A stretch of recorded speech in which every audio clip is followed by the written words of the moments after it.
Welcome to the Starfleet Leadership Academy, leadership development told through the lens of Star Trek. Your host, Jeff Akin, is a 20-year veteran of the public and private sectors in management and leadership. He specializes in helping people unlock their true potential and is a huge Star Trek fan. And now, here's your host, Jeff Akin.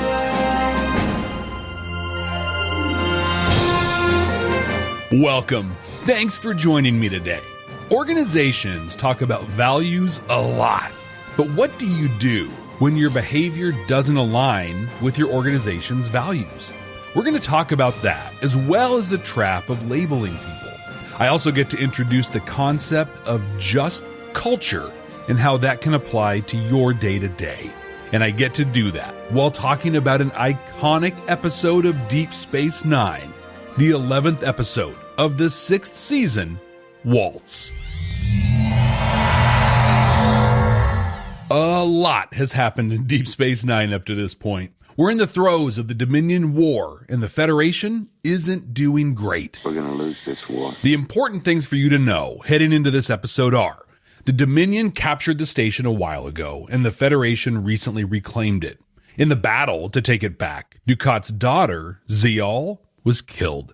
Dukat was arrested and is to be tried as a war criminal, but while in custody, he suffered a mental breakdown.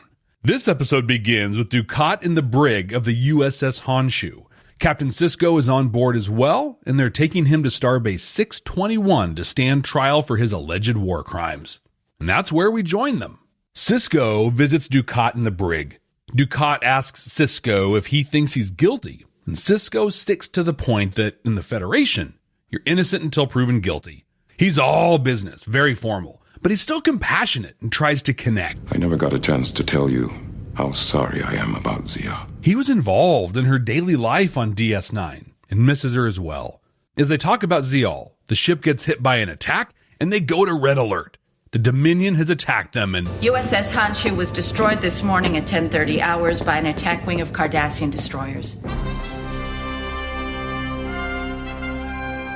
3 escape pods and 1 shuttlecraft got away. The team at DS9 sends out the Constellation and the Defiant to search the area. But the Defiant is time constrained.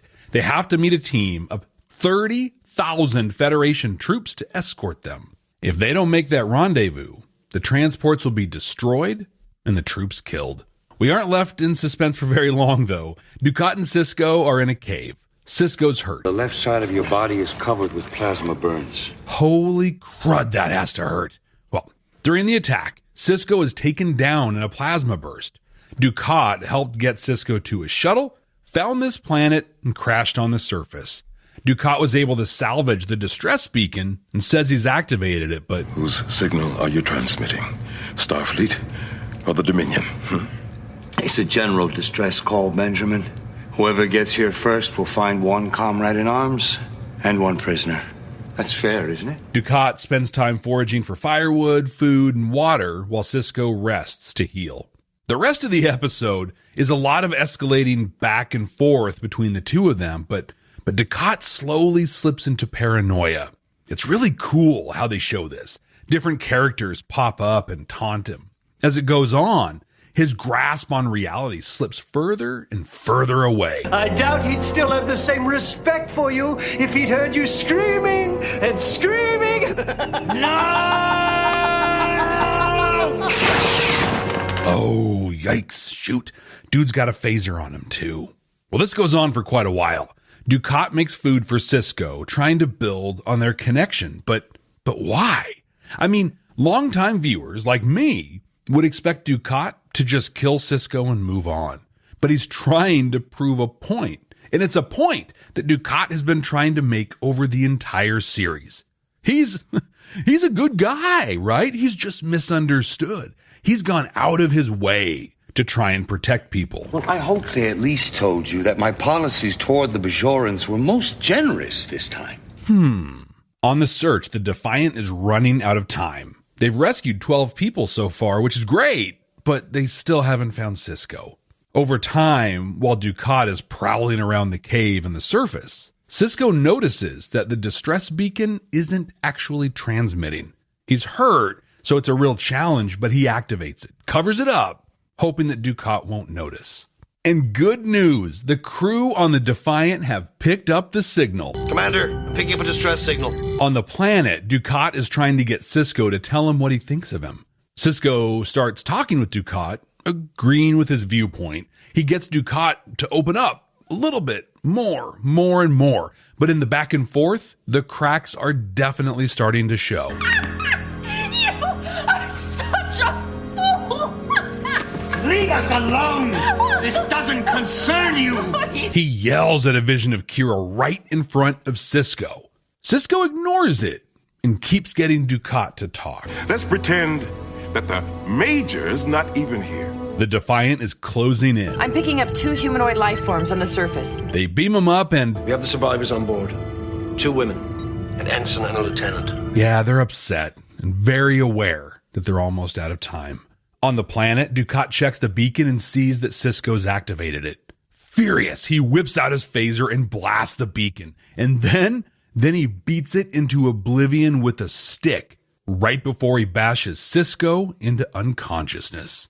But there's hope. I thought I picked up another distress signal, but now it's gone. They track after the beacon, but aren't sure they're going to have the time they need to complete a search. It's time. So Worf orders them to the rendezvous at maximum warp. With all pretense gone, Dukat and Sisko are letting it all hang out. And finally, after a monologue, a diatribe really, about what a hero Dukat believes he is, Sisko gets the truth from him. Of course I hated them! I hated everything about them! I should have killed every last one of them! I should have turned their planet into a graveyard the likes of which the galaxy had never seen! This is huge. He's told everyone, even himself, that he loved them, that he was their benevolent savior. But now the truth is out. The truth is inside of us. Sisko knocks him out and escapes to the surface, but he's hurt. Dukat overtakes and attacks him. He steals and flies off in the shuttle, leaving Sisko alone on the planet. On his way out, Dukat signals the Defiant and tells them where Sisko is. They're able to pick him up just as they run out of time, but Dukat was able to escape. Recovering and talking with Dax, Sisko vows to protect Bajor and to take down Dukat. I fear no evil. What an episode. I'll tell you something. How much you like or dislike this episode has everything to do with your opinions on Avery Brooks and Mark Alaimo's portrayal of their characters. Because literally, there is less than maybe even less than 5 minutes of the episode with anyone else in it. Now me, I love them both. So that, along with the huge implications this episode has on the conclusion of this series, makes this one of my favorite Deep Space Nine episodes. Come to Quark's Crush Fun. Come right now. Don't walk. Run! In the 30th episode of the Starfleet Leadership Academy, Discovery, Choose Your Pain, I talked about the incredible performance review that Saru set up for himself. Now, there's a tool that enables you to do the same thing for yourself and your teams. For your free copy of this tool, visit starfleetleadership.academy and join the mailing list. You'll not only get a free copy of this incredible tool, but you'll also hear about other cool things going on with the Starfleet Leadership Academy. Visit starfleetleadership.academy today and get your free copy. Has this ever happened to you while you were watching Star Trek? Aaron, honey, pause. Why did Nog just say their first set of ears? I mean, it's weird that he didn't call them lobes. Okay, but first set? Do Ferengi lobes fall off and they grow new ones? Or are they supposed to grow in layers? I don't know. I've never heard anything about it. Ha ha ha. Wait, why do you think their ears would fall off? Is there some kind of animal that really does that? Listen to me, biologist and frequent episode pauser, Kelly Voss. And me, lifelong Star Trek fan and engineer, Aaron Strom. As we share the conversations we were already having at our house anyway. The Spinal Frontier comes out on your favorite podcatcher every second and fourth Monday. You can follow us at Spinal Frontier on Twitter and Spinal Frontier Pod on Instagram for updates. Okay, honey, you can press play. Hey, Brent. Have you ever seen Babylon 5 before? Babylon 5? Mean that show from the 90s? Yep. No. You want to watch it for the first time? Let's do it. Babylon 5 for the first time, not a Star Trek podcast. We are two veteran Star Trek podcasters watching Babylon 5 for the first time. We're searching for Star Trek-like messages in the series and deciding if we should have watched it sooner. You can find us on Good Pods, YouTube, and anywhere you get your podcasts. Babylon 5 for the first time, not a Star Trek podcast. I do carry a select line of unique artifacts and gemstones indigenous to this region. Like I said, you have to really appreciate Avery Brooks and Mark Alaimo's approaches to their characters to dig this episode. It is literally the two of them alone in a cave, and they go on an incredible journey. Dukat slowly descends into a place of pure, unadulterated hatred and madness, while Sisko takes his time in dropping the pretense that he needs to be diplomatic, and then he just comes out swinging. What makes this work is how they take their time. It's all set up in the beginning when Sisko is walking to see Dukat in the brig. As terrible as it sounds, there's a part of me that wishes he were dead, but that's a thought unworthy of a Starfleet officer. Like, there's a real dissonance between how he feels and how he decides to behave. And then he faces serious hardships before he finally drops the act and lets Dukat know exactly how he really feels. And then Dukat, he's just completed an intensive inpatient stay. Do you want to say something to the group, Mr. McMurphy? To help begin healing from the trauma of losing his daughter. From go, it's obvious he's on a ledge. But then we get to watch his slow descent, helped along the way by visions of Weyoun, Damar, and Kira. It was great. And I think one of the greatest things about it is that Dukat has been lying to everyone, even himself, about his feelings on the Bajorans for years now. This is the first time he's ever honestly said what he feels, even to himself. Like, the biggest revelation of this episode isn't that Dukat hates the Bajorans. Like, as viewers, we've kind of always known that. The revelation is that now Dukat knows he hates Bajorans. This is next level stuff right here. Now, the other key piece to this is the directing. You put two people on a dimly lit set and tell them to make TV, 8 times out of 10, you get a snooze fest. But not here. Renee Auberjonois directed this one and really pulled the best, some incredible performances out of both Avery Brooks and Mark Alaimo. Really, two absolute masterclasses here, one in acting and another in directing. But I can't quit with the praise there. No, the writing, the editing, and scene blocking was top-notch too. The scene earlier on where it sounds like the Defiant found them, but they end up beaming up 2 randos, it was so well done. The crew was visibly deflated, and we were too as viewers. And then the final shot of Dukat. He's closing the shuttle door, staring down Sisko, and standing with him, Weyoun, Kira, and Damar. It's like the final exclamation point that dude is not okay and some bad stuff is about to go down. I think it's okay to give some, little spoilers here, right? If you haven't watched yet, you don't want any spoilers, go ahead, skip ahead a little bit here. But I love how they follow through on this. The next time that Sisko sees Dukat, they end up locked in a life or death fight with the fate of everything hanging in the balance. This is amazing storytelling here. Command codes verified. When I first watched this episode, I wasn't sure what I was going to talk about here. And then I started taking notes, and now I have to decide what from this very long list of concepts we're going to dive into. There's an incredible concept introduced in this episode that I'm going to dive into. It's called just culture, as in like justice-based culture. It's in use in some medical and industrial practices, but I believe it has an application in management as well. I'm also going to talk about aligning your behavior with your values and the danger of labeling people and not acknowledging their complexity. But first, one of the coolest things Sisko does in this episode is show us exactly how to get to the meat of the matter in negotiations. The Starfleet Leadership Academy is supported by listeners just like you. Click the link in the show notes to support the ongoing production of this podcast. In the 31st episode of the Starfleet Leadership Academy, TNG's Elementary Dear Data, I introduced an incredible and important book, Never Split the Difference, by former FBI negotiator Chris Voss. Never split the difference. In this piece of what I'll call required reading, Voss shares how he was successful as the Bureau's lead international kidnapping negotiator. He's broken down the skills necessary to negotiate when there are actual lives on the line. In the book, he offers a number of approaches and techniques that have proven time and again to lead to successful negotiations.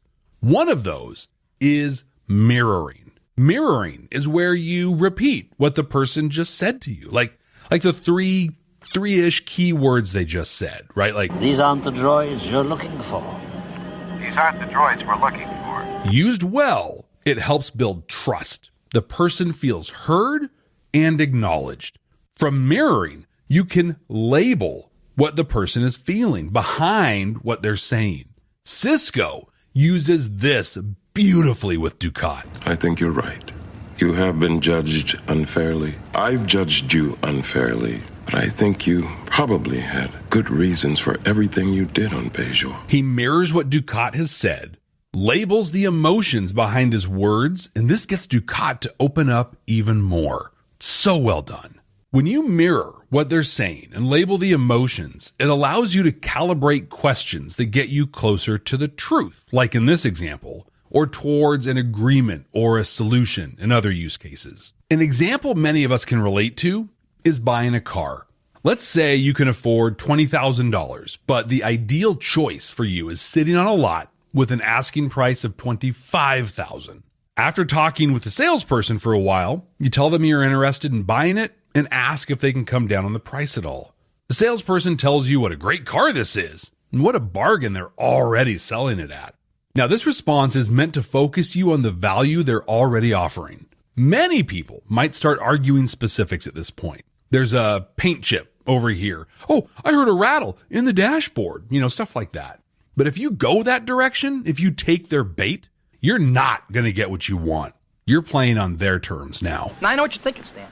You're thinking, can I afford to buy a car like this? Huh, am I right? Seriously, Stan, you can't afford not to buy a car like this, and I'm going to make it easy on you. Instead, mirror them. Yeah, this car is a great bargain. Boom. No back and forth. You've just taken the quality of the car and the tit for tat off the table. Then label what they're feeling. Sounds to me like you don't think I'm serious about buying this car. This labeling is important because it will almost always force them into a no response, which is a good thing. They'll likely respond like, no, that's not what I'm thinking at all. I just want you to know what a great deal this car already is. So you tell them you can only afford to pay $20,000 for the car. They may come back sticking to the $25,000, or they might come down a little. You've established, though, that you're serious. You haven't walked away, and there's at least a little bit of trust here. So now you calibrate a question based on what you know. You know that they think this is already a great value, and they believe you're serious. So from here, you ask, this really is a great car and a real bargain. I can offer up to $20,000. That's it. So how am I supposed to buy this car from you? You want to buy the car.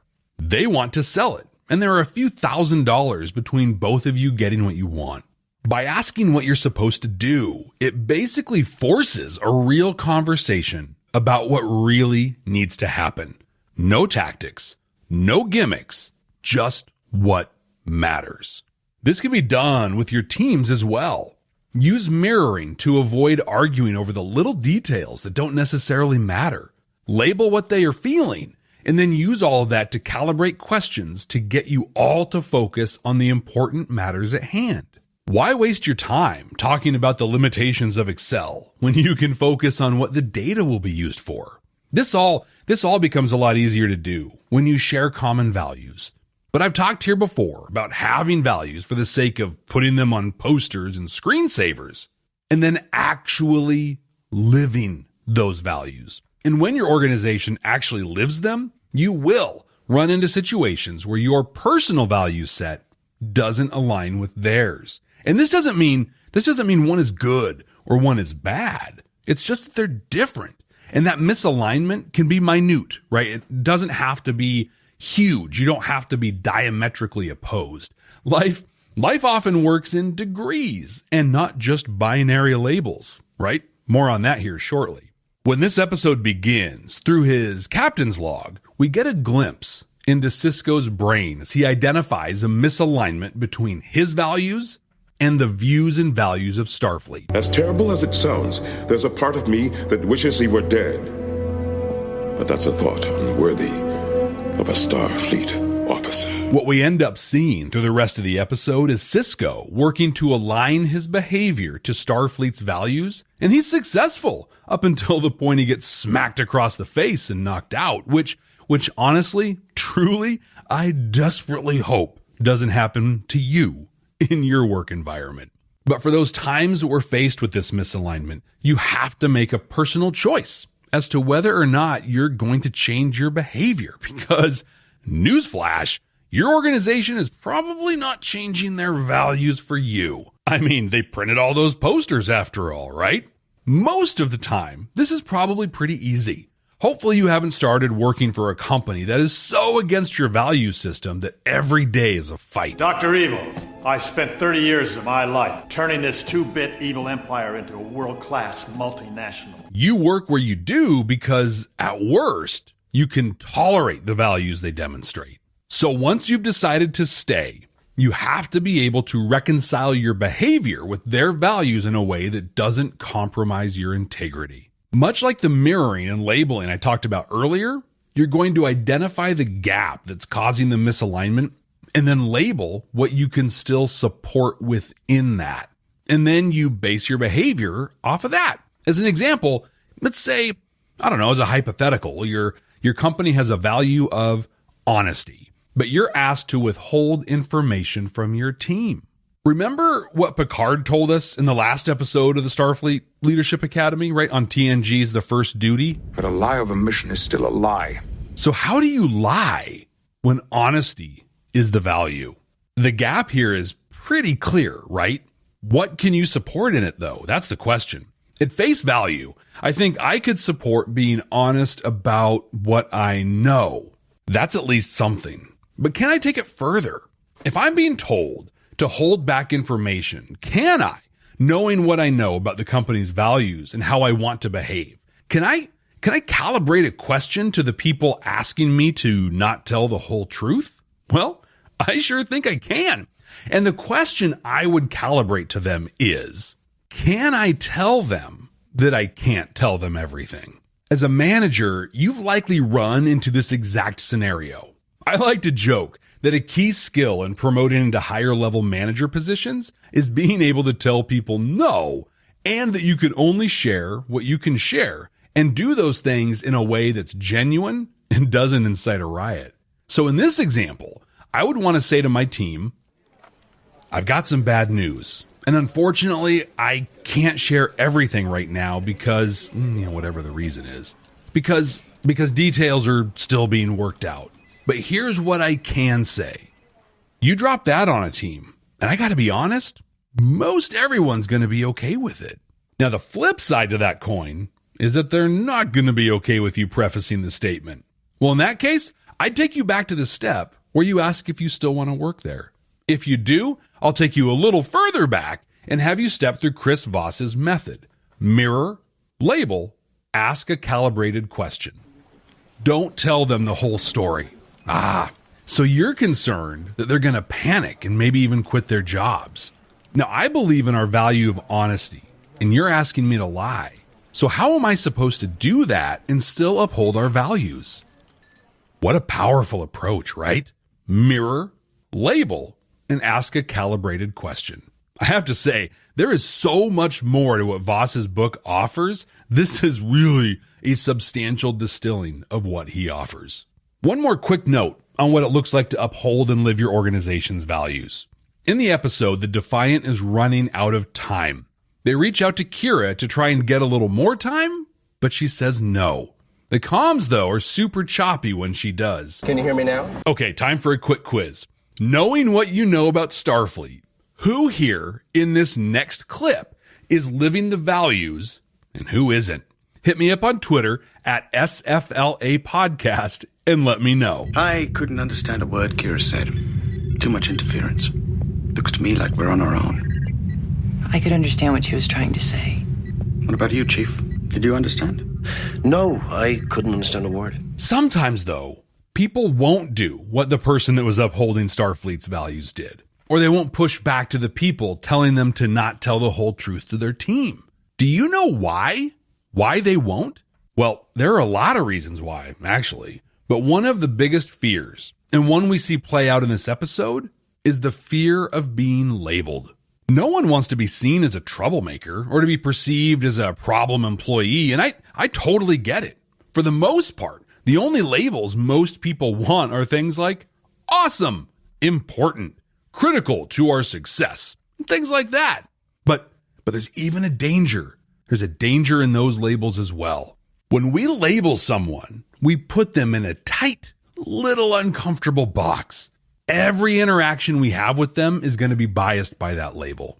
If you label someone, even subconsciously, as, I don't know, say critical to our success, well, that might feel good and validating. In the back of your mind, you're always going to expect this person to overperform, to pull a trick out of their sleeves and save the day. Essentially, in the name of being cool to someone, you're setting them up for failure. And this happens. It really actually happens. We often think about the opposite, labeling people as bad things, but we do both. We label them as good and bad. In this episode, Sisko decides to label Dukat. He puts him in this tiny little box called evil. Nothing is truly good or truly evil. Everything seems to be a shade of gray. And then you spend some time with a man like Dukat, and you realize that there is such a thing as truly evil. Now, there's a whole deep dive we can do on the complexity of human beings and how no person is truly evil or even truly good. We're somewhere in between, and sometimes several places in between, and sometimes all that in the same day. It's one of the things I always appreciated about alignment in Dungeons & Dragons. Now, full disclosure, I haven't played since 2nd edition, so I might be way off base here. But back in the early days of the game, there was a basic version that came in a box set, and then an advanced version where you had to buy a small library of books. I loved both of them. But in the basic version, you were basically good or lawful, evil, chaotic, or in the middle, neutral. So simple, right? In this setup, Dukat is chaotic, and there you go. But it really is more complicated than that. I mean, just looking at Dukat, he really does do some good things in this episode. He saves Sisko, feeds him, even provides some medical care. Then he teeters off the deep end, threatens to genocide the Bajorans and gack Sisko in the face. Oh, and then he calls the Defiant to tell them where Sisko is so they can pick him up? Yeah, there's a lot more here than just being evil. In the advanced game, AD&D, they added a qualifier to the lawful, neutral, and chaotic alignments. And that is good and evil. So lawful good is a person that believes in order and rules and will use them for good, while a chaotic evil person is all about chaos and just wants to watch the world burn. Some men just want to watch the world burn. And there are a lot of variations based on the lawful, neutral, chaotic, and good and evil. Now, I'd call Dukat lawful evil, which might just be the most evil of all of them. Like, he wants order, he wants rule, but he wants to be the one dishing out the orders and the rules and wants to use them for evil. On the other hand, I'd call Sisko chaotic good. He's not so much for rules, but he wants to steer the galaxy to a positive place. He gets that there are rules, right? But he's not going to hesitate to ignore them if that's the right thing to do. Maybe tomorrow we can play D&D. All of this to say that you cannot just label someone and be done with it. There has to be shades of gray or degrees. No person is always a thing. and we expect them to be, we are all in for a world of disappointment. Just culture. Have you heard of it before? It's pretty amazing. At a high level, it's the opposite of a blaming culture. It's where people are held accountable for intentional mistakes or misconduct, and systems are looked at for most every other problem. The European Union has even codified most of the aspects of it into their regulations.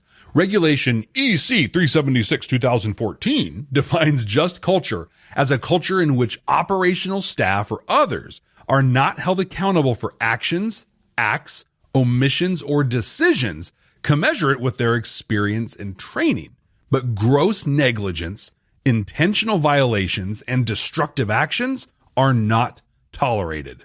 When I think of it in terms of what you ask when there's an incident. In a blaming culture, you ask, who caused this? Or what did you do? In a just culture, you ask, what went wrong? Or what in the system or process allowed this to happen? Here's an example based on a real scenario that at the time of this recording is still being tried in criminal court. A nurse in a hospital gave the wrong medications to a patient, and that error resulted in the patient's death. At face value, conventional wisdom would say that the nurse should be punished in some manner, right? But let's dive a little deeper into the details. This nurse was in the 13th hour of her 12-hour shift. Yep, you heard that right. And if you work in the healthcare industry, you know what I'm talking about. At this time of night, you should be asleep. But millions of people, just like nurse Paula Ashi, are awake and working. I average maybe 4 hours a day. She was asked, or told really, to cover another nurse's usual group of patients, so she was unfamiliar with them. When she went to get the meds dispensed for these patients, she made an error that resulted in the wrong medication being dispensed. The hospital did not have checks or balances in place, so she left, administered the medication, and shortly after, the patient died. So, blame culture. What did she do wrong? Well, she failed to follow what are called the 5 rights, right? Right patient, right drug, right dose, right route, and right time. And yeah, that's not good. Just culture? What went wrong? No checks at the med dispensary, nothing enforcing the 5 rights, taking another nurse's patients on without adequate handoff, and an exhausted medical professional. In the blame culture, the nurse would be punished based on the severity of the outcome. In this case, the person died. So the nurse was fired, arrested, and is now facing reckless homicide charges and a litany of abuse allegations. But what would have happened if the patient just got nauseous and then was okay? What, maybe, a reprimand or a note in her file? Maybe a suspension and investigation at worst. But what does any of that do to actually improve the situation? To be sure that other patients aren't hurt, that other nurses won't make the same mistake. And that's where just culture comes in. In just culture, the first step would be to be sure that the nurse was okay. A person they were responsible for just died. No one would be okay after that. And after that, once she's good, it's all about looking at the processes and systems. This horrifying incident would have led to better checks and balances, improved scheduling and care for nurses, and probably a number of improvements I can't even think of. And the nurse, would she be punished? Yeah, honestly, probably not. Punishing her would do nothing to fix or improve the situation and would most likely make her and other nurses so averse to making mistakes in the future that they would second guess every action they took and eventually become ineffective as professionals. As an added note of context to this story, the family of the person that died has testified that they forgive the nurse and that the patient, the person that died, would have also forgiven her. They said that it's not realistic or reasonable to expect someone working in the conditions that she was to never ever make a mistake. So I brought all of this up because of one single line. Sisko says this little thing in his captain's log that starts the episode. He says, "He lost an empire, he lost his daughter, and he nearly lost his mind. Whatever his crimes, isn't that enough punishment for one lifetime?" And it immediately made me think about just culture. Has Dukat been punished enough? Did the Federation's approach of arresting him and standing him for trial do anything to fix the situation? And that's what you have to ask yourself. When an incident occurs at work, do you wonder what the person did wrong, or do you look at the process and the systems? Sticking with the medical field here, a Johns Hopkins study from 2016 says that roughly 250,000 people die each year due to medical errors. A U.S. Department of Health and Human Services study says that 1 in 7 patients in a Medicare hospital setting experiences a medical error. Is this all just people making mistakes? I have a very, very hard time believing that. One of the less terminal medical errors are billing errors. The Johns Hopkins study estimates that these cost Americans some $210 billion a year. And yeah, that's billions with a B. You might have heard people talking about universal health coverage, but what does it really mean? But they also say there are over 70,000 diagnosis codes and some 71,000 procedure codes available, and that, and I quote, makes errors nearly inevitable. These are system errors. These are not people acting maliciously or incompetently. So, back to you. Something's gone wrong. Is the person you work with being malicious? Are they incompetent? And if they are incompetent, is it because of the training they were provided or more likely, not provided? I love Just Culture because it acknowledges the human doing the work and the inherent flaws in our systems and processes. If you're on the fence here and you still think there's value in blaming and punishing people, let me ask you this. How's the current system of dinging employees for mistakes working out for you? Is everyone snapping into line and doing perfect work because mistakes are scrutinized and punished? And I know what you're thinking. I've been a manager for a long time, right? It's not punishment, it's discipline or a work plan or some other buzzwordy thing that the industry's made up to disguise the word punishment.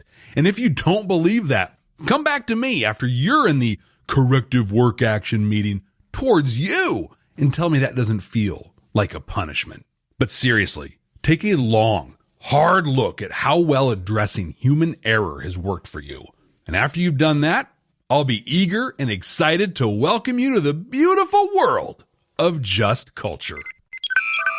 I want to read a 5-star review that just came through on Apple Podcasts. This one from ThinkBlue78. They say, I'm so pleased that I found this podcast. Very happy that their explanations were so relevant to my organization. Even though I've never seen the Star Trek episode that was referenced, it didn't matter because the truths that were communicated are universal. Excellent addition to anyone's podcast feed. Looking forward to more. Thanks, ThinkBlue78. Hop on over to Apple Podcasts and leave a review as well. And there's a good chance I'll read it right here on the podcast. I'd also love for you to join me online. I'm on Twitter at SFLA Podcast, and you can follow me on most of the other social media at Jeff T. Akin. That's Jeff, T as in 2 women, A-K-I-N. Computer, what are we going to watch next time? Working.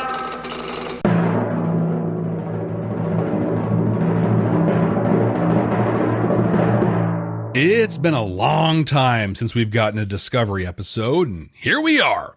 The 8th episode from the first season. Oh wow. I know I'm going to say this wrong. Si vis pacem parabellum. I remember this was one of the early Discovery episodes I really enjoyed. I think, actually, it's the first episode with like an away team where they go to a planet and do stuff. A Star Trek staple that had been missing in the series up to this point. And, if I'm remembering correctly, we get to explore the classic Star Trek question of the needs of the many versus the needs of the few, or the one.